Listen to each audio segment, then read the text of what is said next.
Mga tauhan ng Mandaluyong Fire Department na nagligtas sa babaeng nagtangkang tumalon mula sa 20 palapag na gusali, inilala na ng BFP.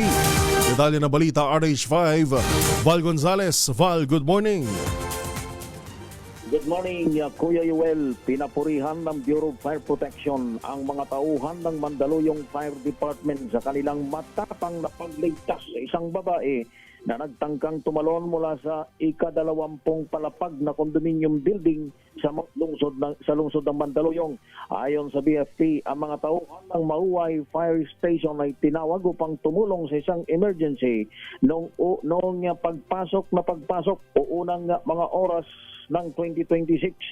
Agad na rumisponde ang dalawa at mailigtas ang babae mula doon sa 20th floor ng gusali. Kinilala ng BFP ang katapangan na FO1 Patrick J. Sumagaysay at Fire Officer 2 Krister Vincent Hamandron.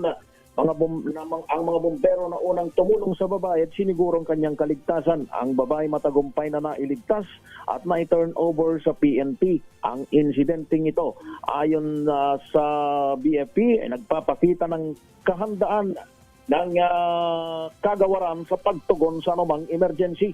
Ang BFP ay nagpaalala naman sa kahalagaan ng kalusugan ng pag-iisip o mental health. Kung kailangan nila ng tulong, makipag-ugnayan sa pamilya, kaibigan at profesional para sa suporta dahil ang BFP ay nananatiling nakatuon sa pagprotekta sa buhay ng mga tao ng may pagmamalasakit at profesionalismo.